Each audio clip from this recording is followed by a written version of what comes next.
परमेश्वरापर्यंत पोहोचण्याचा सोपा मार्ग इज म्युझिक. सो त्याविषयी तुम्ही काय सांगा? पारंपरिक दृष्टीने जे अभंग भजन म्हणू, हां. ज्याच्यामधली जी लय आहे ती आपल्या हृदयाच्या ठोक्याशी जवळ जाणारी ही असते. तारक मंत्र असेल श्री स्वामी समर्थांचा, तर त्याचे खूप माझ्या केसेसमध्ये असलेले परिणाम खूप चांगले जाणवलेले आहेत. विशेषतः ज्यांना अनाकलनीय भीती आहे किंवा भीतीमुळे झोपेवरती होणारा परिणाम आहे, तर अशामध्ये खूप चांगले त्याचे परिणाम दिसलेले आहेत. किंवा दुसरं उदाहरण देता येईल, गोंदवलेकर महाराजांच्या मठात जे गायलं जातं, म्हणलं जातं, नादातून या नाद निर्मितो श्रीराम जय राम जय जय राम, आणि त्याची लय पुन्हा एकदा खूप द्रुत नाहीये आणि खूप स्लो पण नाहीये, ती बरोबर हृदयाच्या ठोक्याशी जवळ जाणारी अशी लय आहे. आणखीन एक त्यातला जर थोडा बारीक विचार केला तर त्याच्यामध्ये श्रीराम जयराम जय जय राम रम रा याचा उल्लेख आहे, जे मणिपूर चक्राचा जो मंत्र आहे तो त्याच्यामध्ये येतो. श्रीकृष्ण हा आद्य म्युझिक थेरपिस्ट आहे, कारण त्यांनी श्रीकृष्णाने कधी परफॉर्मन्स म्हणून नाही वाजवली बासरी, त्या बासरीचा गायीगुरांवरती, त्या गोपगोपिकांवरती जो इफेक्ट झाला तो थेरपेटिकच होता, मंत्रमुग्ध करणारं बासरी वादन होतं. म्युझिक थेरपीने कुठल्या कुठल्या प्रकारचे तुम्हाला फायदे होऊ शकतात, म्हणजे शारीरिक म्हणा, मानसिक म्हणा?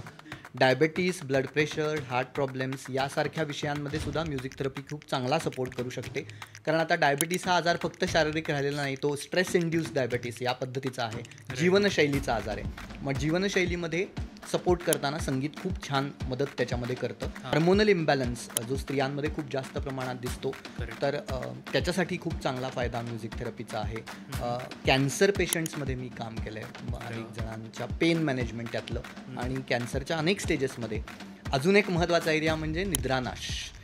कितीतरी माझ्या केसेस असे आहेत की ज्याच्यामध्ये सुरुवातीला गोळी घेत होते कित्येक वर्ष, आणि मग संगीताच्या माध्यमातून त्यांना 4-5 तास सलग छान झोप मिळायला लागली, गोळी बंद झाली. सो नुसतं गाणी ऐकणं आणि म्युझिक थेरपी याच्यातला फरक मुख्य असा आहे की म्युझिक थेरपीमध्ये विचारपूर्वक त्या व्यक्तीची माहिती घेऊन, त्या व्यक्तीची गरज लक्षात घेऊन संगीताचा डिझाईन्ड वापर आहे. म्हणजे विशिष्ट पद्धतीने संगीत आपण ऐकतो, वापरतो, आणि त्याच्यातनं जे आवश्यक आहेत ते बदल घडतात, मग ते शारीरिक असतील, मानसिक असतील.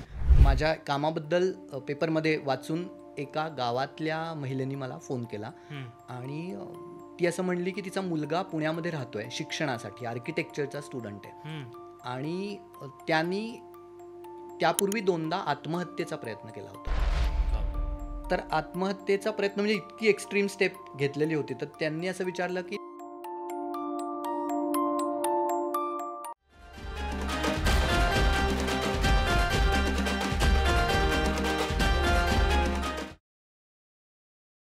कॉस्मोस्टार मीडिया प्रेझेंट स्वीट टॉक्सच्या आजच्या पॉडकास्टमध्ये तुमच्या सगळ्यांचं मनापासून स्वागत. संगीत हा आपल्या आयुष्यातला एक अविभाज्य घटक आहे. म्हणजे आपण ड्राईव्ह करत असतो, आपण काहीतरी काम करत असतो, की आपण एन्जॉयमेंट म्हणून, एक रिलॅक्सेशन म्हणून पण म्युझिक किंवा संगीत हे ऐकत असतो. पण याचा थेरपी म्हणूनसुद्धा उपयोग होऊ शकतो, याची तुम्हाला जाणीव आहे का? मलाही आज कळतं आहे, आणि याच्याचसाठी आज आपण एक नवीन पॉडकास्ट घेऊन आलेलो आहोत, जो की म्युझिक थेरपी या रिलेटेड आहे. आणि ह्याच्याचसाठी आपल्यासोबत आहेत संतोषजी घाटपांडे. सर, तुमचं खूप खूप स्वागत आमच्या पॉडकास्टवर. आणि जे तुम्हाला पहिल्यांदा आज पाहत आहेत, म्हणजे तुमच्या मुलाखती बऱ्याच टेलिव्हिजनवर आणि बाकी प्लॅटफॉर्म्सवर पाहिल्यात लोकांनी, पण जे आज पॉडकास्टवर पहिल्यांदा पाहत आहेत त्यांच्यासाठी प्लीज थोडीशी तुमची ओळख करून द्या. मी संतोष घाटपांडे, मी पुण्यामध्ये असतो, आणि माझं बेसिक एज्युकेशन हे फायनान्शियल्समधलं आहे, पण वयाच्या 6व्या वर्षापासून संगीत शिकत होतो, आणि संगीताचे सगळे पैलू तेव्हाचे अनुभवले. पण IT मध्ये असल्यामुळे पुढे 20 वर्ष IT त जॉब केला, त्याच्यामुळे बाहेरच्या देशांमध्ये जाणं झालं, आणि तिकडे मला संगीतातला थेरपीची पॉवर, म्हणजे अमेरिकेत असताना, ऑस्ट्रेलियात असताना म्युझिक थेरपी किती सिरियसली वापरली जाते तिथे अनेक गोष्टींसाठी हे जाणवलं.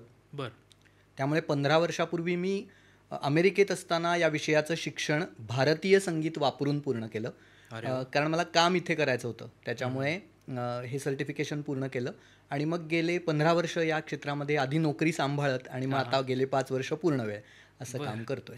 अरे वा. मग तुमच्या अनुमतीने आजचा आपण पॉडकास्ट सुरू करूयात. जरूर. तर सुरू करूयात. आणि मला फक्त प्रेक्षकांना सांगावं असं वाटेल की अजूनही तुम्ही चॅनलला सबस्क्राईब केलं नसेल तर प्लीज सबस्क्राईब करा. म्हणजे जर कोणाला म्युझिक थेरपी याविषयी यूट्यूबवर काही पाहायचं असेल तर जेव्हा ते सर्च करतील तेव्हा आपलं चॅनल सगळ्यात पहिले त्यांना दिसेल. तर सर आपण चालू करूयात आजचा पॉडकास्ट. तर आम्हाला सांगा हे म्युझिक थेरपी म्हणजे नक्की काय आहे? आपण सगळेजण गाणी ऐकत असतो, पण गाणी ऐकताना मनोरंजन होतं किंवा कधी-कधी मूड चेंज होतो. करेक्ट. पण एखादं गाणं ऐकून एखाद्या वेळेला मूड चेंज झाला, पण देअर इज नो गॅरंटी की तेच गाणं तुम्ही दुसऱ्या कधी वेळेला ऐकाल, तेव्हा तोच मूड चेंज मिळेल किंवा तोच बदल मिळेल, अशी काही असं काही गॅरंटी नाही आहे. सो बरोबर. नुसतं गाणी ऐकणं आणि म्युझिक थेरपी याच्यातला फरक मुख्य असा आहे की म्युझिक थेरपीमध्ये विचारपूर्वक त्या व्यक्तीची माहिती घेऊन, त्या व्यक्तीची गरज लक्षात घेऊन संगीताचा डिझाइन्ड वापर आहे. म्हणजे बरं. विशिष्ट पद्धतीने संगीत आपण ऐकतो, वापरतो आणि त्याच्यातनं जे आवश्यक आहेत ते बदल घडतात. मग ते शारीरिक असतील, मानसिक असतील, असे बरं. वेगवेगळे बदल त्यातनं घडतात. घडतं. मी सोपी व्याख्या म्युझिक थेरपीची अशी करतो की मेंदूचं अभ्यंग स्नान. वा. दिवाळी जवळ आली आहे, हो, हो. तर आपण सगळेजण अभ्यंग स्नान करतो शरीराचं, पण मेंदूच्या 17 केंद्रांना म्युझिक थेरपीच्या माध्यमातून आपण जागृती देऊ शकतो. अच्छा. आणि हे सगळ्यात हायेस्ट लेवल ऑफ ॲक्टिव्हेशन आहे. म्हणजे जर आपण कम्पेअर केलं वेगवेगळ्या ॲक्टिव्हिटीजशी, तर सायंटिफिकली प्रूव्हन असं आहे की संगीतामुळे, म्युझिक थेरपीमुळे सगळ्यात जास्त मेंदूची केंद्र ॲक्टिवेट होतात, त्यांना पोषण मिळतं आणि त्याचा वापर मग आपण योग्य पद्धतीने करू करू शकतो. पण मग म्युझिक थेरपीने कुठल्या कुठल्या प्रकारचे तुम्हाला फायदे होऊ शकतात? म्हणजे शारीरिक म्हणा, मानसिक म्हणा, तर हे आम्हाला थोडं सांगा. खरं तर म्युझिक थेरपीनी सर्व प्रकारचे, ज्याला सायकोसोमॅटिक म्हणू, असे सगळे शारीरिक मानसिक फायदे हे मिळतात. आजारांचा उल्लेख आपण पुढे करूया, पण मी असं ज्याला कोणताच आजार नाही, काही प्रॉब्लेम नाही आहे, पण तरीसुद्धा छोटे छोटे एरियाज असतात की ज्याच्यामध्ये म्युझिक थेरपी वापरता येते. उदाहरणार्थ कॉन्फिडन्स बूस्टर, आत्मविश्वास कमी असतो अनेकदा, प्रेझेंट करताना, लोकांसमोर बोलताना, मीटिंगमध्ये असा आत्मविश्वास कमी पडतो, तर त्याच्यासाठी खूप चांगला फायदा याचा होतो. राग नियंत्रण, ओके. अँगर कंट्रोल, तर कितीतरी केसेस झालेल्या आहेत की ज्याच्यामध्ये राग नियंत्रणासाठी म्युझिक थेरपी खूप चांगली वापरली गेली आहे आणि त्याचा फायदा त्या व्यक्तीलाही झाला आहे आणि घरातल्यांनाही झाला आहे. तर किंवा कॉन्सन्ट्रेशन इम्प्रूव्हमेंट, आपल्याला वाटेल विद्यार्थ्यांसाठी, पण असं नाही आहे. कॉन्सन्ट्रेशन सगळ्यांचं कमी होत आहे आजच्या काळामध्ये, तर त्याच्यासाठी वापरता येईल. किंवा मेमरी इम्प्रूव्हमेंट, स्मरणशक्ती, आणि ती सगळ्या वयोगटांमध्ये आता त्याचे काही इश्यूज हे दिसत आहेत आपल्याला, विशेषतः ज्येष्ठ नागरिकांमध्ये तर ते बऱ्याच मोठ्या प्रमाणात दिसतात, त्याच्यासाठी वापरता येऊ शकतं. तर आणि सर्वात महत्त्वाचं म्हणजे स्ट्रेस मॅनेजमेंट. जगभरामध्ये सगळ्यात पॉवरफुल टेक्निक म्हणून म्युझिककडे बघितलं जातं, स्ट्रेस मॅनेजमेंट टूल म्हणून. तर त्यामुळे तणावमुक्तीसाठी संगीतोपचार खूपच चांगला. म्हणजे मला सांगावं असं वाटेल की मी स्पोर्ट्स लवर आहे. सो मी जेव्हा मॅच बघतो, क्रिकेट मॅच, त्यावेळी मला एक तुम्ही आत्ता जी उदाहरणं दिली त्याच्यावरून आठवते की वीरेंद्र सेहवाग जो आहे तो ज्यावेळी बॉलर करत असतो तर त्याचं कॉन्सन्ट्रेशन हलू नये म्हणून तो गाणी म्हणायचा. सो हे एक म्युझिक थेरपीचंच आपण एक उदाहरण म्हणून कितीतरी जागतिक लेवलच्या टेबल टेनिसच्या मॅचेसमध्ये, कारण तो स्पीड गेम आहे ना पूर्ण, तर त्याच्या आधी आपल्याचकडे असं नाही तर चायनीज ते रूल करतात टेबल टेनिस, तर त्यांच्या प्लेयर्सना अगदी मॅचच्या आधी 7 मिनिटं खूप फास्ट बीट्स असलेलं म्युझिक ऐकून त्यांना खेळायला पाठवलं जातं, कारण ते तेव्हापासून स्पीड घेऊन, पहिल्या बॉलपासून ते स्पीड घेऊन खेळू शकतात. असे इतके चांगले वेगवेगळे फायदे आहेत. मग सर आपण म्हणजे आम्ही ज्यावेळी ट्रॅव्हल केल्यानंतर अर्थातच नेपाळ, भूतान या साईडला जातो, तिथे आम्ही बघतो ते असे बोल असतात आणि त्याच्यावर ते लाकडाने असं फिरवतात. सो ते म्हणजेच म्युझिक थेरपी असते का? नाही, तर म्युझिक थेरपी आणि साऊंड थेरपी या दोन वेगवेगळ्या, एकाच नाण्याच्या असतील तरी दोन वेगळ्या बाजू आहेत. साऊंड थेरपीमध्ये साऊंड्स वापरले जातात, म्हणजे बेल्स असतील, बाउल्स असतील, या पद्धतीचे. पण साऊंड्सचा नॉट नेसेसरली ते साऊंड खूप जास्त काळ ऐकावेसे वाटतील अशी काही गॅरंटी नसते, प्रत्येकालाच ते आवडतील असंही नसतं. करेक्ट. म्युझिक थेरपीमध्ये महत्त्वाचा फॅक्टर आहे की ते संगीत आहे, म्हणजे म्युझिक आहे, त्याच्यामुळे ते मेंदूसाठी आकर्षक आहे, ऐकावंसं वाटणारं आहे. संगीत, गाणी सगळ्यांना आवडतात. स्टॅटिस्टिकल डेटा असं सांगतो की 95% भारतीयांना संगीत आवडतं. तर एवढ्या जास्त प्रमाणात संगीत आवडत असतं, तर त्या आवडीचाच आपण थेरपी म्हणून संगीतामध्ये, म्युझिक थेरपीमध्ये त्याचा वापर करतो. ओके. आता आमचं चॅनल जे आहे थोडं स्पिरिच्युअलिटी ड्रिव्हन आहे. सो आपण ऑफ द कॅमेरा बोलत असताना तुम्ही असं सांगितलं की आपल्या ज्या राशी असतात आणि संगीत ह्याचं पण काहीतरी कॉम्बिनेशन आहे. तर ते काय आहे ते प्लीज सांगा. ॲक्च्युली आपल्याकडे मागे अनेक पद्धतीने हिंदुस्थानी शास्त्रीय संगीत असेल, कर्नाटक पद्धती असेल, तर ह्याच्यामध्ये बराच विचार केलेला आहे. तर कर्नाटक पद्धतीमध्ये मुथुस्वामी म्हणून आहेत, त्यांनी हो. राग आणि राशी असा विचार करून ठेवलेला आहे पूर्वी, आणि त्याचा वापर केसेसमध्ये दिसतो की चांगल्या पद्धतीने करता येतो. उदाहरण घ्यायचं झालं तर मीन राशीचे लोक म्हणतात की त्यांना, म्हणजे ते आध्यात्मिक असतात, हो, हो. पण त्यांना डिसिजन घ्यायला थोडा थोडं. ड्युएल माइंडेड असतात असं वगैरे. करेक्ट. तर मीन राशीसाठी हंसध्वनी नावाचा राग सांगितला आहे. हां. म्हणजे जर ओळखीचं बघायचं झालं तर दाता तू गणपती गजानन, दाता तू गणपती गजानन, हे गाणं आहे जे हंसध्वनी रागावरती आधारित आहे. हम्म. तर त्याचा त्यांच्यासाठीचा रेकमेंडेशन आहे की हंसध्वनी राग मीन राशीसाठी आहे. बर. किंवा कर्करास, पुन्हा एकदा अशीच थोडी ज्याला म्हणू वॉटर की साईड.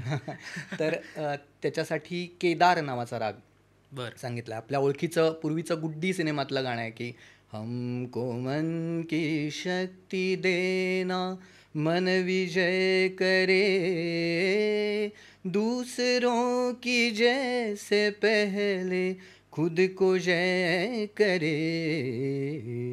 तर वा. हा केदार आहे. तर हम्म. हा कर्क राशीसाठी सांगितला आहे. तर असं अनेक त्याच्यामधले पैलू आहेत पैलू की जे त्याच्यासाठीचं रेकमेंडेड म्हणून राग सांगितलेले आहेत. सांगितलं. वृश्चिक राशीसाठी प्लीज काहीतरी सांगा कारण माझी रास आहे. वृश्चिक राशीसाठी पुरिया धनश्री नावाचा राग आहे, जो संध्याकाळचा राग आहे. बरं. पण पुरिया धनश्री राग हा अतिशय शांतवणारा राग म्हणून मानला जातो. त्याच्यामध्ये जीवलगा राहिले दूर घर माझे हे त्यातलं गाणं आहे. बरं. तर अशी अनेक गाणी आपल्याला दिसतील. तर संध्याकाळचा पण अतिशय शांत करणारा असा पुरिया धनश्री राग हा आहे. वृश्चिक राशीसाठी. बर. जसं आत्ता तुम्ही जस्ट उल्लेख केलात की संध्याकाळसाठी पुरिया धनश्री आहे. तर असे वेगवेगळे राग वेगवेगळ्या दिवसांच्या काही काही कालावधीप्रमाणे पण आहेत. म्हणजे जेवढं मला माहिती आहे मारवा काहीतरी रात्री का संध्याकाळच्या वेळी असतो. संध्याकाळचा, हो. सो तसं जे नॉन म्युझिकल लोक आहेत त्यांच्यासाठी प्लीज थोडं हे सांगा. आता मी त्याच्यापूर्वी असं सांगेन की मी जेव्हा अमेरिकेमध्ये सर्टिफिकेशन केलं या विषयाचं, तेव्हा माझ्याबरोबर अनेक देशांमधली लोकं होती. म्हणजे अमेरिकन्स तर होतेच, पण चायनीज होते, सिंगापोरियन होते, युरोपियन होते. आणि प्रत्येकजण आपापलं म्युझिक वापरत होता थेरपी म्हणून. तर मी भारतीय शास्त्रीय संगीतावर आधारित ते वापरत होतो. बरं. आणि मी बघत होतो की इतर देशातल्या लोकांना जो स्ट्रगल येत होता म्युझिक डिझाईन करताना, तो मला कमी येत होता. कारण आपल्या संगीतामध्ये या मानवी मनाचा, शरीराचा विचार बऱ्याच बाबतीमध्ये करून ठेवलेला आहे. म्हणजे समयाचा आत्ता जसा उल्लेख झाला की समयाचा तो समय आहे, त्या वेळेला एक मानसिक शारीरिक स्थिती आहे. म्हणजे अगदी आयुर्वेदाच्या दृष्टीने वातपित्त कफाची एक सायकल चालू आहे तेव्हा. म्हणजे सकाळच्या वेळेला, दुपारच्या वेळेला, संध्याकाळच्या वेळेला ती सायकल चालू आहे. ओके. त्याच्यात शरीरात काही बदल होत आहेत. करेक्ट. मानसिकदृष्ट्या विचार केला तर आपण सकाळची एनर्जी जी आहे ती मनाची वेगळी आहे, संध्याकाळी थोडं वेगळं हुरहुर लावणारं वातावरण आहे. म्हणजे मानसिक वेळेनुसारचा बदल. या दोन्ही गोष्टींचा विचार जेव्हा समय ठरवताना रागाचा हा त्याच्यामध्ये केलेला आपल्याला दिसतो. म्हणजे अहिर भैरव सारखा राग आहे जो अगदी सकाळ, मी कितीतरी केसेसमध्ये प्रयोग करून हे बघितलंय की संध्याकाळी किंवा रात्री डोळे बंद करून अहिर भैरव जर ऐकला काही काळ, तर असं वाटायला लागतं की सकाळच आहे जणू काही. इतका त्याचा समयाशी असलेला विचार आहे. दुपारचा सारंग नावाचा राग आहे की दुपारची जी प्रखरता आहे, त्याचं ऊन आहे त्याचं, तर त्याच्या दृष्टीने त्याचा केलेला विचार आहे. त्यामुळे खूप जास्त विचार हा आपल्याकडे या मानवी मन आणि शरीराचा केलेला आहे आणि समय या चक्रामध्ये ते बांधलेलं आहे. ओके. पण मग आता लोक जे आहेत ते तुमच्यापर्यंत पोचतात कसे की आणि कशा पद्धतीने ते पोचतात, काय प्रॉब्लेम्स घेऊन ते तुमच्या इकडे येतात? मगाशी मी सांगितलं तसे काही ज्याला म्हणू की जे प्रॉब्लेम्स नाही आहेत पण इम्प्रूव्हमेंट एरियाज आहेत की मला हे सगळं करायचं आहे म्हणून. दुसरा आहे जो आहे की आजारांसाठी किंवा छोट्यापासून मोठ्यांपर्यंत अशा आजारांसाठीची म्युझिक थेरपी. अगदी diabetes, blood pressure, heart problems यासारख्या विषयांमध्ये सुद्धा म्युझिक थेरपी खूप चांगला सपोर्ट करू शकते. कारण आता डायबिटीस हा आजार फक्त शारीरिक राहिलेला नाही, तो स्ट्रेस इंड्यूस डायबिटीस या पद्धतीचा आहे, जीवनशैलीचा आजार आहे. मग जीवनशैलीमध्ये सपोर्ट करताना संगीत खूप छान मदत त्याच्यामध्ये करतं. आणि जवळपास 3000 केसेस फक्त डायबिटीसच्या माझ्याकडे आत्तापर्यंत झालेल्या आहेत की संगीताने त्याच्यामध्ये, आणि ते नुसते मनाला बरं वाटणं हे तर आहेच, पण ते रिपोर्ट्सनुसार सिद्ध करता येतं. म्हणजे HbA1c रिपोर्ट प्री थेरपी आणि पोस्ट थेरपी 60 दिवसाच्या, तर तर यातही बदल हे त्याच्यामध्ये दिसतात आणि अनेक जण म्युझिक थेरपीवर सस्टेन करतायत, म्हणजे औषधोपचार हळूहळू करत कमी होणं आणि मग सस्टेन करणं, अशा पद्धतीचे रिझल्ट्स पण आहेत. हार्मोनल इम्बॅलन्स जो स्त्रियांमध्ये खूप जास्त प्रमाणात दिसतो, करेक्ट. तर त्याच्यासाठी खूप चांगला फायदा म्युझिक थेरपीचा आहे. कॅन्सर पेशंट्समध्ये मी काम केलं आहे, अनेक जणांच्या पेन मॅनेजमेंट त्यातलं, आणि कॅन्सरच्या अनेक स्टेजेसमध्ये. अजून एक महत्त्वाचा एरिया म्हणजे निद्रानाश. पुन्हा एकदा स्टॅटिस्टिक्स बोलायचं झालं तर आता जवळपास 37-38% भारतीय कुठल्या ना कुठल्या प्रकारे झोपेच्या प्रॉब्लेमला समोरे जात आहेत. करेक्ट. तर त्याच्यामध्ये सगळ्यांना माहिती असतं की झोपेची गोळी हे काही सोल्युशन नाही आहे, बरोबर. आणि तिथे संगीत खूप छान मदत करतं. कितीतरी माझ्या केसेस अशा आहेत की ज्याच्यामध्ये सुरुवातीला गोळी घेत होते कित्येक वर्ष, आणि मग संगीताच्या माध्यमातून त्यांना 4-5 तास सलग छान झोप मिळायला लागली, गोळी बंद झाली, आणि मग त्याचे साईड इफेक्ट्स पण अर्थातच बंद झाले. तर हा पण एरिया, तर असे अनेक एरियाज आहेत ज्याच्यामध्ये ते लोक अप्रोच करतात. आणि त्यातली जी प्रोसेस आहे ती अशी आहे की आल्यानंतर सुरुवातीला एक 30-35 मिनटं माहिती घेतली जाते, हिस्ट्री घेतली जाते, संपूर्ण माहिती. कारण प्रत्येक व्यक्तीचा संगीताचा असलेला रिस्पॉन्स जो आहे तो त्यांचा स्वभाव, त्यांचं जडणघडण कशी झाली आहे, लहानपण कसं गेलं आहे, कुठे गेलं आहे, काम काय करतात, अशा अनेक गोष्टींवरती हे अवलंबून असतं. त्याच्यामुळे ती माहिती संपूर्ण घेतली जाते आणि मग त्यांच्यासाठी म्युझिक थेरपीचा 60 दिवसाचा प्लॅन हा ठरवून दिला जातो. म्हणजे काही मूळ गोष्टी असतात की ज्या तुमच्यासाठी रेकमेंडेड आहेत, आणि काही ज्या असतात त्या गरजेनुसार, म्हणजे आत्ता कोणता आजार आहे, प्रॉब्लेम काय आहे, ज्याच्यावर काम करायचं आहे, याच्यानुसार ठरवता येतात. मूळ गोष्टी अनेक आपण सांगू शकतो, म्हणजे अगदी जसं मगाशी राशींचा उल्लेख केला तसंच वाद्य कोणतं तुम्ही शिकलात तर तुम्हाला चांगला फायदा होईल, किंवा त्याचा तुमच्यासाठीचा चांगला विचार आहे. कारण वाद्यांमध्ये पण प्रत्येक वाद्याचं पंचतत्वाशी असलेलं नातं हे म्युझिक थेरपीमध्ये सांगितलेलं आहे. तर त्याचा विचार आणि वापर आहे. किंवा तुमच्यासाठीचं योग्य गाणं कुठलं, म्हणजे 3-4 गाणी तुमच्यासाठीची कुठली की जी तुम्हाला इन्स्टंट मूड चेंज देतील, हे या सगळ्या माहितीवर आधारित आपण सांगू शकतो.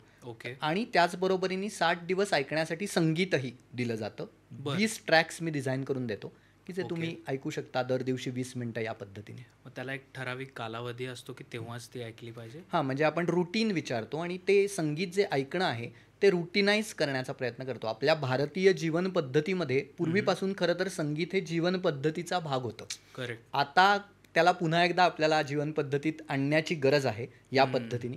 तर ते रुटीनाइज करणं, जीवन पद्धतीचा भाग म्हणून त्याच्याकडे करणं, म्हणून ते आपण रुटीनची वेळ ठरवतो आणि ते दर दिवशी साधारण 15-20 मिनिटं ऐकणं असं आपण सांगतो. ह्यालाच एक जोडून विचारावं असं वाटेल की जसं तुम्ही सांगितलं की समजा 2 डायबिटीजचे पेशंट्स आहेत, आपण दोघं आहोत, सो दोघांसाठी सेम प्लॅन असतो की कस्टमाइज? नाही, कस्टमाइज असतो, पूर्णपणे कस्टमाइज असतो. कारण कारणं त्याची वेगवेगळी असू शकतात. काही जणांना हेरिडिटरी असेल, काही जणांना नसेल, तो स्ट्रेस इंड्युस्ड असेल, किंवा काही जणांच्या बाबतीमध्ये तो टेम्पररी असेल. तर आणि पुन्हा एकदा व्यक्तीनुसारचे जे फॅक्टर्स मगाशी मी सांगितले तर ते सगळे असतील. तर या सगळ्याचा विचार करून कस्टमाइज्ड प्लॅन पूर्णपणे दिला जातो, आणि तरच आपल्याला ज्याला म्हणू की सायंटिफिकली प्रोवन रिझल्ट्स म्हणू तर ते मिळतात. जनरलायझेशनमध्ये काय होतं की जनरलायझेशन करताना मग तो इफेक्टिव्हनेस जो असतो तो कमी होतो, कारण सगळ्यांसाठी करायला गेलं की ते व्यक्तीसापेक्ष नाही होत. त्यामुळे त्या व्यक्तीसाठीचं कस्टमाइज्ड या पद्धतीचंच काम हे सगळ्यात जास्त रिझल्ट देणारं ठरतं. सर, जसं तुम्ही मगाशी म्हणालात की वेगवेगळ्या वेळेप्रमाणे म्युझिक ऐकलं की तशा पद्धतीचे आपण मूड आपले चेंज होऊ शकतात. तर मला हे विचारायचं आहे की आपल्या सबकॉन्शियस माइंडवर म्युझिक किंवा कुठल्याही प्रकारचं ऑडिओ व्हिज्युअल एक साऊंड हा कशा पद्धतीने काम करतो? म्हणजे विचारण्याचं कारण हे की आता मध्ये जो इंडिया पाकिस्तानचं जे काही कॉन्फ्लिक्ट चालू होतं त्यावेळी मला सवय अशी लागली होती की रात्री झोपताना कंटिन्युअसली ते वॉर रिलेटेड ज्या काही गोष्टी असतील त्या ऐकत राहायच्या आणि तशी मला झोप लागायची. सो त्याच्यामुळे माझं नेक्स्ट डे थोडंसं म्हणजे जो एक आपण उत्साहात उठतो तसं होत नव्हतं. सो हे असं अफेक्ट करतं त्या लेवलला? नक्कीच. आपल्या विचारांवरती सबकॉन्शियस जसं म्हणू तसा त्याच्यावरती होणारा परिणाम असतो. कारण ब्रेनवेव्जवरती त्याचा संगीताचा जो असतो तो परिणाम होतो. ब्रेनवेव्ज तुम्ही झोपेमध्ये जरी विचार केला तरी झोपेमध्ये वेगवेगळ्या पद्धतीच्या ब्रेनवेव्ज या क्रिएट होतात, अल्फा, बीटा, गॅमा या पद्धतीच्या, आणि त्याच्यावरती तुम्ही अगदी शेवटी तर काय ऐकता याचा नक्कीच परिणाम त्याच्यावरती होत असतो. दिवसभरामध्ये सुद्धा तुम्ही काय ऐकताय याचे नकळत असलेले संस्कार हे तुमच्या मनावरती होत असतात आणि त्याचा तुमच्या वागण्यावरती हा परिणाम होतो.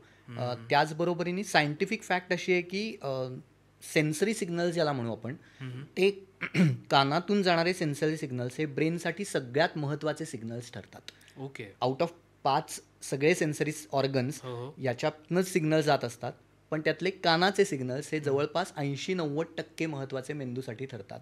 कारण त्याचा जो रिटेन्शन स्पॅन असतो मेंदूमध्ये, ते दीर्घकाळ राहणं आणि रिट्रीव्ह होणं, या दोन्हीच्या दृष्टीने ते सिग्नल्स महत्त्वाचे ठरतात. त्यामुळे तुम्ही काय ऐकताय याच फार महत्त्वाचं असतं.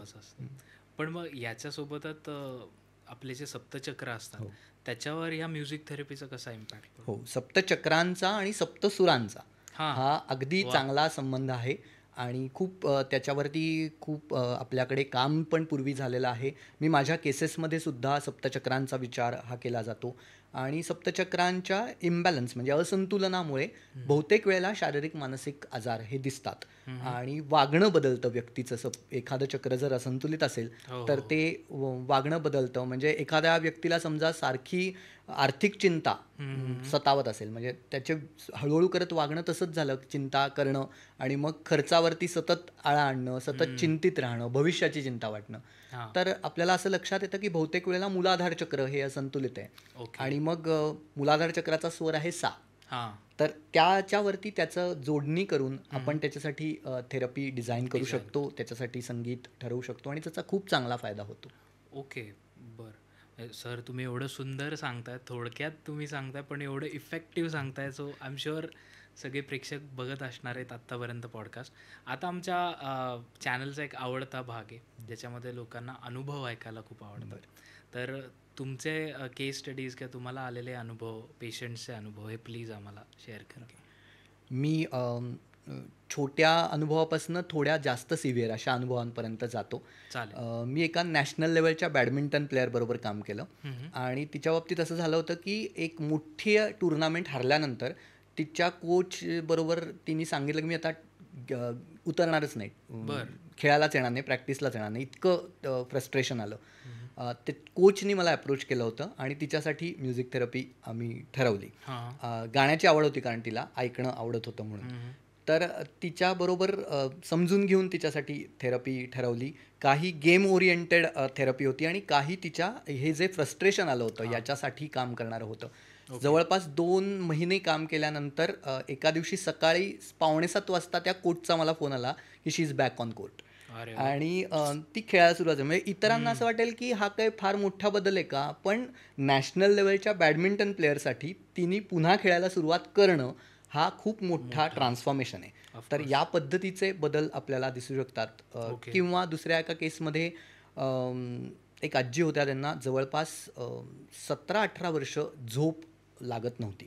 म्हणजे अगदी रात्रभर मिळून अगदी 1 किंवा 1.5 तास झोप मिळणं असा त्यांचा प्रॉब्लेम होता. आणि खरं सांगायचं तर खूप काहीतरी मेजर चिंता होती किंवा काळजी होती असं नव्हतं.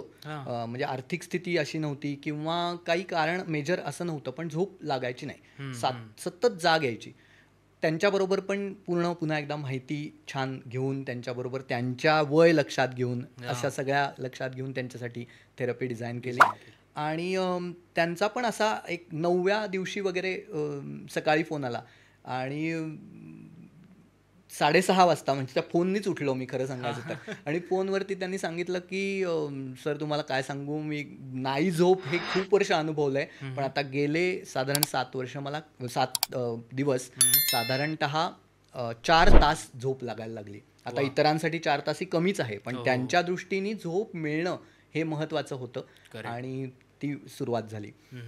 अजून एक ज्याला म्हणू की संगीताचा वेगळ्या दृष्टीनीचा जो परिणाम असतो, तिथे ध्वनी स्वप्न नावाचं एक टेक्निक आहे की ज्याच्यामध्ये म्युझिकल मॅनिफेस्टेशन करता येतं. म्युझिकल मॅनिफेस्टेशन तर सगळ्यांना माहिती आहे, त्याचे लॉ ऑफ अट्रॅक्शन मॅनिफेस्टेशन. पण त्याच्यामध्ये जर म्युझिक वापरलं तर त्याचा जो इफेक्ट आहे तो मल्टिप्लाय होतो.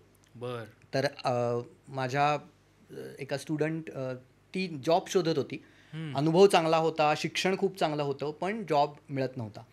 आणि ती टॉप 5 म्हणजे बिग 5 म्हणू अशा पद्धतीच्या कंपन्या टार्गेट करत होती. बर. पण जॉब मिळत नव्हता. बरेच दिवस झाले तिने कोर्स माझा जॉईन केला होता आणि शिकत असताना ध्वनिस्वप्न हे तंत्र तिला शिकवलं. मग तिने त्याच्या दृष्टीने ते करायला सुरुवात केली. त्याच्यामध्ये म्युझिकल मॅनिफेस्टेशन म्हणजे संगीत, ठरवलेलं संगीत हे ऐकत मॅनिफेस्ट करायचं.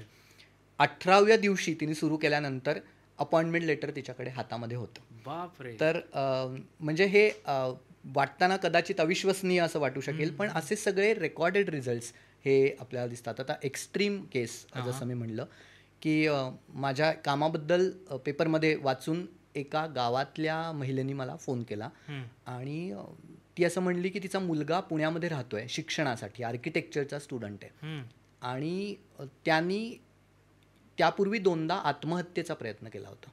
बापरे. तर आत्महत्येचा प्रयत्न म्हणजे इतकी एक्स्ट्रीम स्टेप घेतलेली होती. तर त्यांनी असं विचारलं की त्याला पण म्युझिक आवडतं, त्याला तुमच्याकडे पाठवू का? तर मी म्हणलं की जरूर, मी प्रयत्न नक्की करेन. तर तो आल्यानंतर खरं सांगायचं तर अशा वेळेला म्हणजे तुम्ही इमॅजिन करू शकता ज्यांनी आत्महत्येचा प्रयत्न नुकता केलेला आहे, बोलण्यापेक्षा मी असं केलं की त्याला सारंगीवरचं संगीत माझ्या समोर लावून 20 मिनिटं ऐकवलं. समोर बसवलं होतं. साधारण एक 15व्या मिनिटानंतर घळाघळा अश्रू त्याच्या डोळ्यातनं सुरू झाले.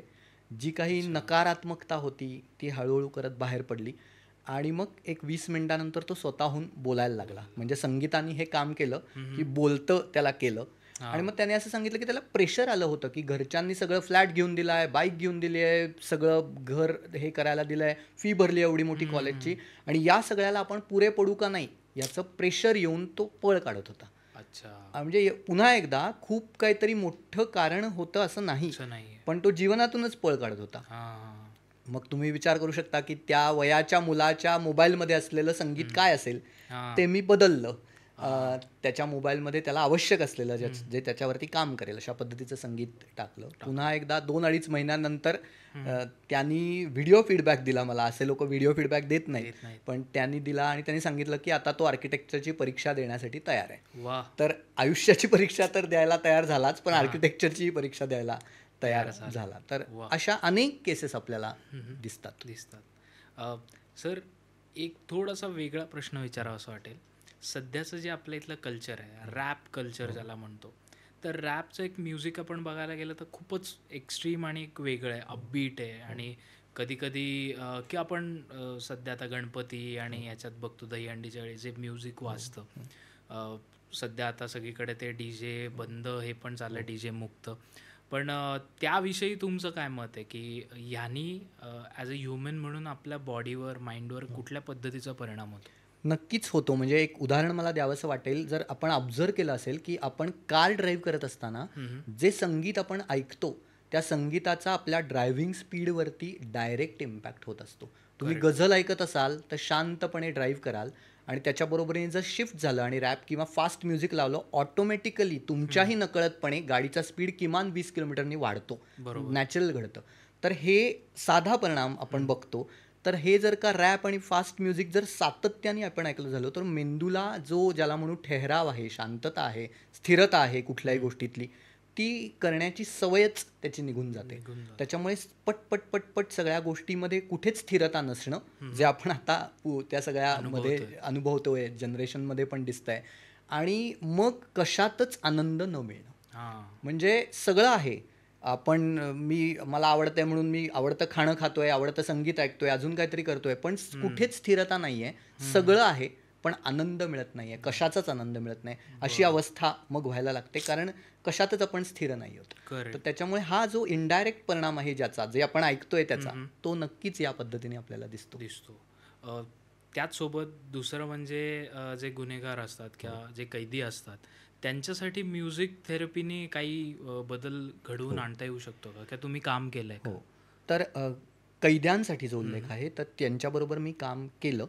काही ग्रुप थेरपी सेशन्स आणि काही अगदी वैयक्तिक असे पण सेशन्स हे यापूर्वी केले. आणि तो जो आहे तो मानसिकतेतला आणि ज्याला म्हणू बिलीफ सिस्टीममधला बदल आहे, जो व्हायला वेळ लागतो, पण तो झाला तर तो पूर्णपणे ज्याला म्हणू आंतरिक बदल अशा पद्धतीचा घडतो. तर त्यांच्यासाठी काम करताना साधारण 6 महिन्याची सायकल ही ठरवली जाते. पण तिथे त्या मानसिकतेमध्ये जो बदल आहे तो आपल्याला घडवून आणता येतो. त्यांच्या बिलीफ सिस्टीमवरती आपण काम करू शकतो आणि तिथे पण तो आपल्याला बदल दिसतो. तर सर, आपल्या एवढ्या सुंदर गप्पा चालल्यात, त्याच्यामध्ये अर्थातच सबस्क्रायबर्सला सुद्धा हा प्रश्न पडला असेल की आपण भजन ऐकतो किंवा एखादं डिवोशनल म्युझिक ऐकतो, तर त्याचा कुठल्या पद्धतीने इम्पॅक्ट पडतो, कारण ते एक तर स्पिरिच्युअल आहे. असं म्हणलं जातं की परमेश्वरापर्यंत पोहोचण्याचा सोपा मार्ग इज म्युझिक.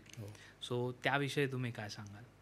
त्याच्यामध्ये नक्कीच तो उत्तम मार्ग आहे. संगीताचा सबकॉन्शियसवरती होणारा परिणाम, त्याच्याबरोबरीने मेंदूवरती होणारा परिणाम हे आता आपण बघितलं. पण त्यातलं थोडं जर सायन्स जरी बघितलं की भजन किंवा अभंग पारंपरिक या पद्धतीमध्ये 2 गोष्टी प्रामुख्याने दिसतात आपल्या. एक म्हणजे शब्दांची वारंवारिता. रिपिटेटिव्ह शब्द असतात, त्याची वारंवारिता असते, ज्याचा विशेषत्वाने होणारा परिणाम आपल्याला थेरपीमध्ये जाणवतो. शांत होणं, मनाला लक्ष एका ठिकाणी लागणं या दृष्टीने. आणि दुसरं असतं ते म्हणजे त्याची जी लय असते. आता काही वेळेला खूप फास्ट त्याचं सोडणं वगैरे असं केलं जातं, ते मी नाही म्हणते. पारंपरिक दृष्टीने जे अभंग भजन म्हणू, ज्याच्यामधली जी लय आहे ती आपल्या हृदयाच्या ठोक्याशी जवळ जाणारी ही असते. आणि आपल्या शरीराची नॅचरल प्रतिक्रिया, आपण कुठलंही गाणं लावल्यानंतर काय होतं पहिलं 5 सेकंदामध्ये, तर आपलं कुठे ना कुठेतरी ताल देणं सुरू होतं त्याला, बोटानी असेल पायानी असेल, तर हे दिसणं आहे. पण आतमध्ये पण काय घडतं, तर हृदयाच्या ठोकांची स्पंदनं जी आहेत ती मॅच व्हायला सुरुवात होते. आणि त्या हृदयाच्या ठोक्याशी जवळ जाणारी नॅचरल लय त्याची असल्यामुळे त्याचा खूप चांगला परिणाम हा हार्टबीट रेग्युलरायझेशन किंवा या पद्धतीने हा आपल्याला दिसतो. तर त्यामुळे हे संगीत खूप महत्त्वाचं आहे किंवा त्याचा वापर आपला झाला पाहिजे. म्हणजे मला आपल्या सबस्क्रायबर्ससाठी मुद्दाम असं सांगावंसं वाटतंय की पद्मजा फेणाणी यांच्या आवाजात असलेला तारक मंत्र असेल श्री स्वामी समर्थांचा, तर त्याचे खूप माझ्या केसेसमध्ये असलेले परिणाम खूप चांगले जाणवलेले आहेत. विशेषतः ज्यांना अनाकलनीय भीती आहे किंवा भीतीमुळे झोपेवरती होणारा परिणाम आहे, तर अशामध्ये खूप चांगले त्याचे परिणाम दिसलेले आहेत. किंवा दुसरं उदाहरण देता येईल, गोंदवलेकर महाराजांच्या मठात जे गायलं जातं, म्हणलं जातं, नादातून या नाद निर्मितो श्रीराम जय राम जय जय राम. तर मी मगाशी जो उल्लेख केला, शब्दांची वारंवारिता आहे त्याच्यामध्ये, श्रीराम जय राम जय जय राम याचा विचार आहे त्याच्यामध्ये म्हणलं गेलेलं आहे. आणि त्याची लय पुन्हा एकदा खूप द्रुत नाहीये आणि खूप स्लो पण नाहीये, ती बरोबर हृदयाच्या ठोक्याशी जवळ जाणारी अशी लय आहे. आणखीन एक त्यातला जर थोडा बारीक विचार केला तर त्याच्यामध्ये श्रीराम जयराम जय जय राम रम रा याचा उल्लेख आहे, जे मणिपूर चक्राचा जो मंत्र आहे तो त्याच्यामध्ये येतो. तर असे अनेक आपल्याला हे उदाहरणं देता येतील जी ऐकली पाहिजेत आणि त्याचा वापर आपल्या दैनंदिन आयुष्यामध्ये नक्की केला पाहिजे. मगाशी बोलत असताना तुम्ही ऑफ द कॅमेरा एक सांगितली टर्म स्वानंद गान, तर म्हणजे काय? मी आत्तापर्यंत ऐकणं असं सांगितलं, पण त्याच्या बरोबरीने प्रत्येकाला देवानी एक आवाज दिलेला आहे. आणि अनेकांना असं वाटतं की तो आवाज माझा काही गाण्याचा नाही आहे, मला काही गायला वगैरे सांगू नका, मला संगीत आवडतं, गायला सांगू नका. जगातलं पर्सेंटेज हे 76% की ज्यांना असं वाटतं की मला काही आवाज दिलेला नाही आहे, मला गायला सांगू नका. खरं सांगायचं तर थेरपीमध्ये स्वतःच्या आवाजाचा अतिशय उत्तम वापर प्रत्येकजण करू शकतो, कारण ते एक महत्त्वाचं साधन आहे जे प्रत्येकाकडे आहे. सायंटिफिकली प्रूव्हन फॅक्ट अशी आहे की आपला मेंदू स्वतःचा जेव्हा तुम्ही गाणं म्हणता तेव्हा तो मेंदू 5 पट जास्त सकारात्मक ब्रेन वेव्स तयार करतो. म्हणजे तुमचा आवाज इतरांसाठी कसा आहे इथे मॅटरच करत नाही, तुमचा आवाज तुमच्या मेंदूसाठीचा सगळ्यात सकारात्मक आवाज आहे, खूप चांगला त्याचा रिझल्ट आहे. तर त्याच्यामुळे मग स्वतःच्या आवाजात गायलं पाहिजे. म्हणजे ते परफॉर्मन्स नाही आहे, तर तो स्वतःसाठीचा आहे, म्हणून त्याला मी स्वानंद गान असं म्हणतोय की स्वतःच्या आनंदासाठी स्वतःच्या आवाजात गाणं म्हणणं. आणि ते जे आहे ते म्हणजे ज्यांना येत नसतं त्यांना आम्ही शिकवतो सुद्धा की काय कसं गायलं पाहिजे, कसं केलं पाहिजे, काय केलं पाहिजे. तर ते स्वतःच्या आवाजातलं गाणं जे आहे ते आपण इतकं साधं सोपं आहे, कारण त्याच्यासाठी कुठलं साधन नाही आहे, आपण सहज स्वतःसाठी ते करू शकतो आणि त्याचे ट्रिमेंडस इफेक्ट हे आपल्या मेंदूवरती हे दिसताना. मी गमतीने असं म्हणतोय की बाथरूम सिंगिंगची गरज नाही आहे, कारण अनेक जण त्या भीतीपोटी म्हणजे गाणं म्हणल्यानंतर लोक काय म्हणतील किंवा लोकांची प्रतिक्रिया काय असेल, आणि लोक म्हणजे फार बाहेरचे नाही, घरातलेच असतात, ते मित्रमैत्रिणीच असतात, त्यांच्या भीतीपोटी गाणंच गात नाहीत. तर हे स्वतःसाठी गाणं आहे, स्वानंद गाणं आहे आणि त्याच्या स्ट्रेस मॅनेजमेंटचं महत्त्वाचं टेक्निक म्हणून मी ते रेकमेंड पण करतो अनेक जणांसाठी. म्हणजे अगदी कॉर्पोरेट्समध्ये CEO CFO लेव्हल्सला असलेल्या ज्या केसेस मी केल्या, हां हां. त्यांना इम्पॉर्टंट मीटिंग चालू असताना त्यांनी बायो ब्रेक घेतला.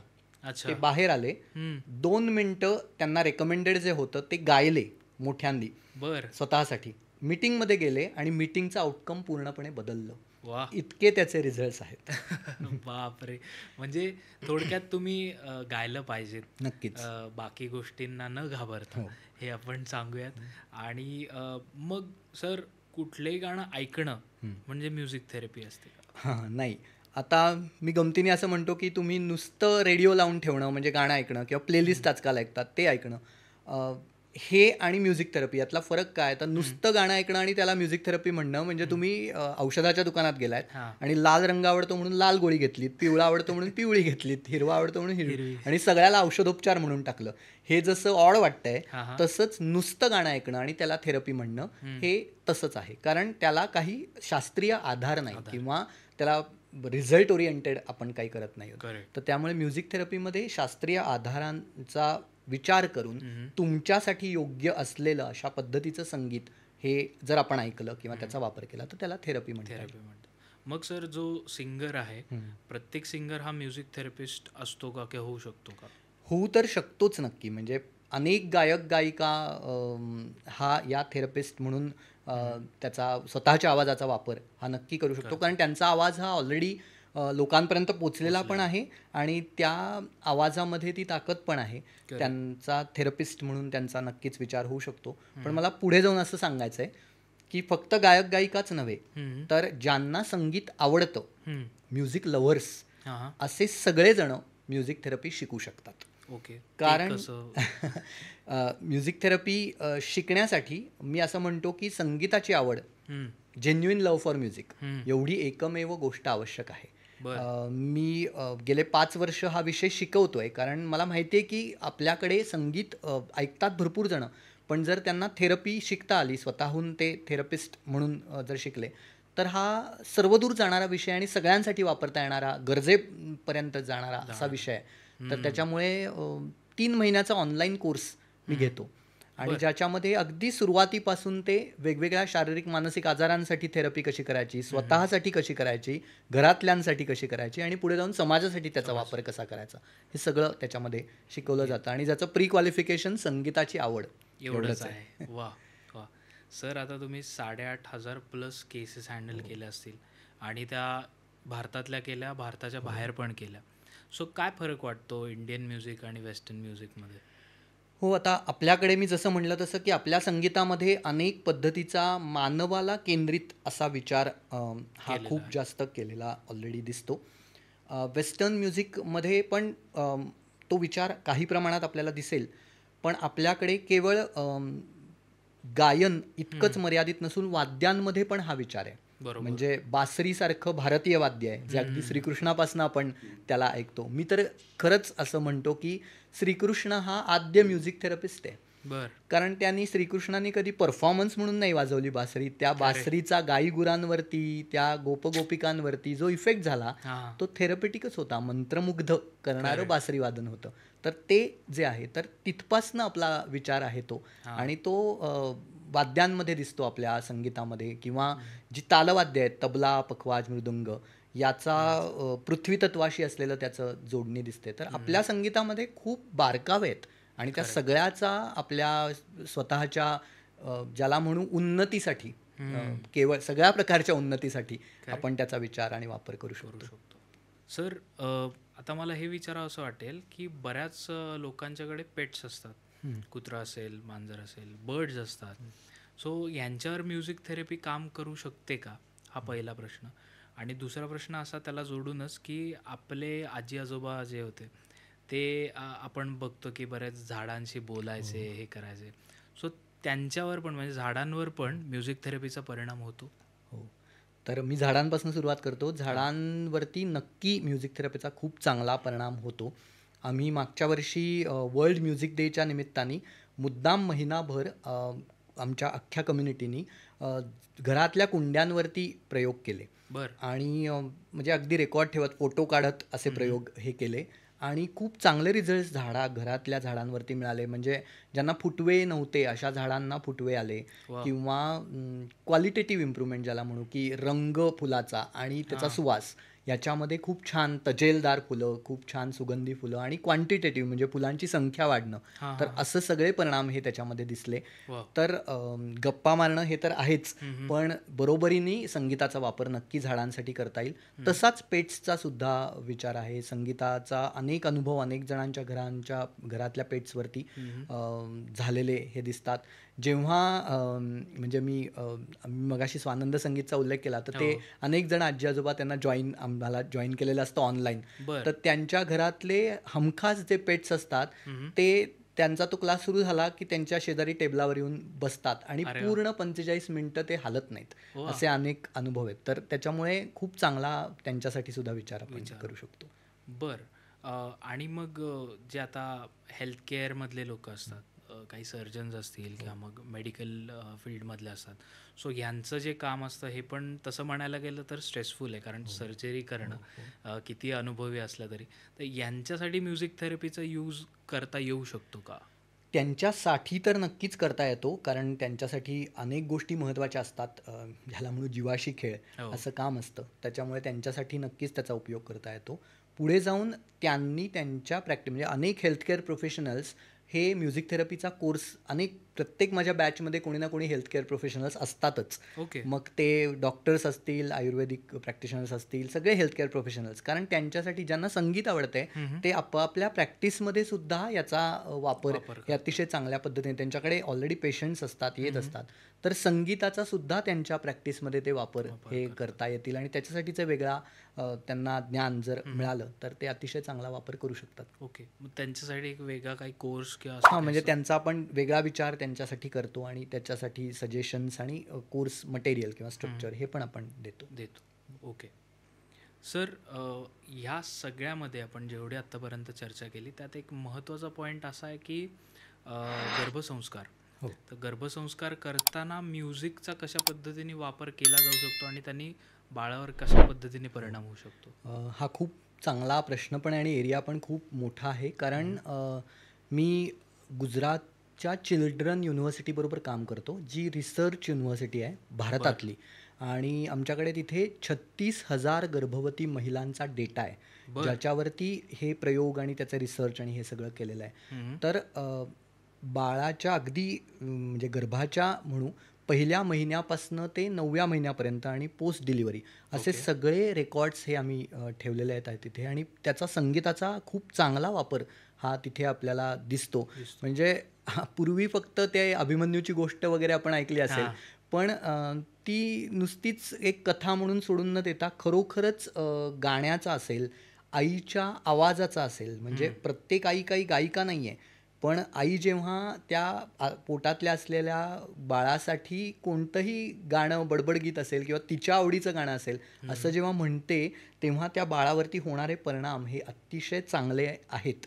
आणि त्याच्याबरोबरीने प्रत्येक महिन्याचा विचार आपण करू शकतो त्याच्यात, कारण ज्याला पोएटल डेव्हलपमेंट म्हणू ती सगळी जी होत असते ते प्रत्येक महिन्यात वेगवेगळे अवयव विकसित होत असतात. त्याच्याबरोबरीने त्या बाळाचा मेंदू विकसित व्हायला सुरुवात होते, कान विकसित होतात 24व्या आठवड्यापासून.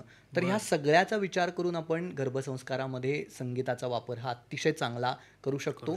आणि पुढे जाऊन जरा सायंटिफिकली विचार केला तर ही बाळं ज्यांना पोटात असल्यापासून संगीतोपचार आहेत, त्यांच्या IQ, EQ मेजर्ड ज्याला म्हणू, अशा इंटेलिजंट कोशंट, इमोशनल कोशंट आणि सोशल कोशंट या सगळ्यामध्ये ड्रास्टिक फरक हा दिसतो. त्यामुळे खूप मोठा एरिया, खूप चांगलं काम त्याच्यामध्ये पण आपण करू शकतो. मग आता समजा तुम्ही जे उदाहरण दिलं की हीच बाळं जेव्हा मोठी होतील, लेट्स एक काय 3री-4थीत जेव्हा ते जातील, सो तुम्ही सुरुवातीला उल्लेख केला की तुमच्या पर्सनॅलिटीप्रमाणे तुम्हाला वाद्य सुचवलं जाऊ शकतं, तर ते कसं मग करतात किंवा ह्यांना आपण कसं डेव्हलप करू शकतो? वाद्यामध्ये बेसिकली फाईन मोटर स्किल्स हा एक भाग तर आहेतच. म्हणजे सायंटिफिकली पुन्हा एकदा बोटांनी वाजवणारी वाद्य ही बहुतांश आहेत आणि त्याच्यामध्ये फाईन मोटर स्किल्स हा विचार आहे. पण त्याचबरोबरीने त्या वाद्याचा जो आवाज आहे त्या आवाजाचा त्या व्यक्तीवरती होणारा परिणाम परिणाम. हा पण त्यातला विचार हा लक्षात घेता येऊ शकतो. त्याच्यामुळे मग काही मुलांसाठी किंवा काही व्यक्तींसाठी मी असं म्हणेन की मुलांनीच वाद्य शिकलं पाहिजे असं पण काही नाही. लहान मोठ्या वयामध्ये अनेकांना 40शी नंतर असं जाणवतं की माझं संगीताची आवडच राहून गेली हां. किंवा मला वाद्य शिकायचं होतं पण राहून गेलं.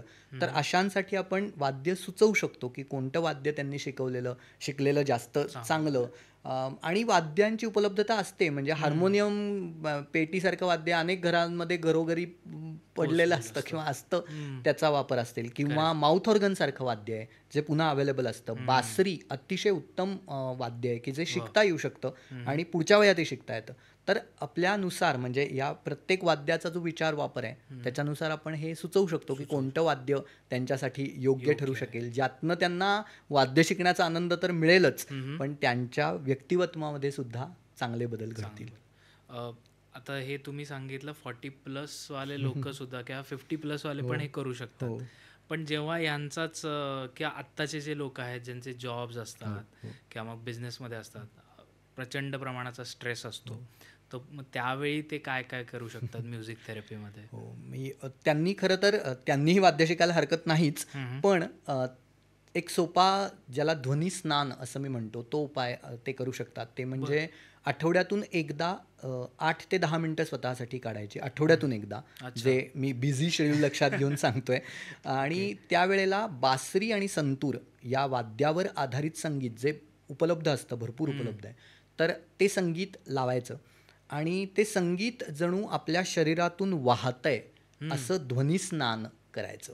आपण पाणी शरीरावरून वाहतं, संगीत शरीरातून त्याच दिशेने वाहतंय, अशा पद्धतीचं ध्वनिस्नान हे करायचं. आणि त्याचे पण खूप सुंदर अनुभव हे रेकॉर्डेड अनुभव आहेत. असं पण घडतं की जर काही बारीक वेदना, आता ही जी सगळे कॉर्पोरेट प्रोफेशनल्स किंवा वर्किंग आणि किंवा गृहिणीसुद्धा, त्यांना कुठेतरी छोटी पाठदुखी असते, मानदुखी असते, काहीतरी आता दिवाळीची साफसफाई, कंबरदुखी सगळं असतं. तर हे ध्वनिस्नान करताना तिथे ते संगीत रेंगाळतं, जिथे तुम्हाला वेदना आहे तिथे ते रेंगाळतं आणि तुम्हाला त्याची जाणीव होत होत पण हळूहळू करत ते वेदनाशामक या पद्धतीने पण काम करू शकतं. तर अतिशय छान टेक्निक आहे. बर आय एम शुअर नक्कीच आपले सबस्क्रायबर्स याचा उपयोग करतील. आणि सर आता पॉडकास्टच्या आपण शेवटी आलेलो आहोत, सो तुमच्यापर्यंत पोचायचं असेल तर कशा कुठल्या कुठल्या पद्धतीने लोक पोचू शकतात? माझी वेबसाईट आहे, माझा व्हॉट्सॲप क्रमांक आहे आणि या दोन्ही माध्यमातून तुम्ही पोचू शकता. मला जरूर असं सांगावंसं वाटेल की तुम्हाला संगीत आवडत असेल तर संगीतोपचार शिकणं आणि त्याचा स्वतःसाठी वापर, इतरांसाठी वापर करणं हा अतिशय उत्तम त्याच्यावरचा उपाय आहे, ज्याच्यातनं तुम्हाला संगीताची आवड तर जोपासता येईलच, पण त्याचा स्वतःच्या आरोग्यासाठी आणि सर्वांगीण उन्नतीसाठी याचाही वापर करता येईल. तर डिटेल्स आपण देऊच. सर, त्यामुळे थँक्यू सो मच, तुम्ही आमच्या पॉडकास्टवर आलात, आपण एवढ्या छान गप्पा मारल्या. आणि मी प्रेक्षकांना सांगू इच्छितो की जसं सरांनी सांगितलं, डिस्क्रिप्शनमध्ये सगळे डिटेल्स दिलेले आहेत, सो तुम्ही कॉन्टॅक्ट करू शकता. सरांचे सोशल मीडिया हँडल्स पण दिलेले आहेत, सो त्याच्यावर जाऊन तुम्ही इंस्टाग्रामला फॉलो करा, यूट्यूब चॅनलला सबस्क्राईब करा. सर, जाता तुम्हाला काय सांगावं असं वाटेल अजून? मला जाता एवढंच सांगावंसं वाटतंय की संगीत हा खरोखरच महत्त्वाचा घटक आपल्या आयुष्यातला आहे आणि पुन्हा एकदा त्याला या जीवनशैलीमध्ये आणण्याची जी गरज आहे ती या निमित्ताने जर अधोरेखित झाली आणि पुन्हा एकदा आपण असुरतेकडून सुराकडे जर जाऊ शकलो तर त्याचा खूप चांगला उपयोग होईल. होय, नक्कीच. आणि प्रेक्षकांना सांगू इच्छितो की प्लीज कमेंट करा तुम्हाला कसा वाटला आजचा पॉडकास्ट. आणि अर्थातच मला वाटतं की सर लोक पार्ट 2ची अपेक्षा करतील, सो आपण त्याच्या पण प्रिपरेशनला आता लागूयात. आणि आमचं एक स्वीट टॉक्सचं रिच्युअल आहे की पॉडकास्ट एंड करताना आम्ही फिस्ट बंपने पॉडकास्ट एंड करतो आणि श्री स्वामी समर्थ म्हणतो. त्यामुळे आजचा आपण पॉडकास्ट एंड करूयात. श्री स्वामी समर्थ. धन्यवाद.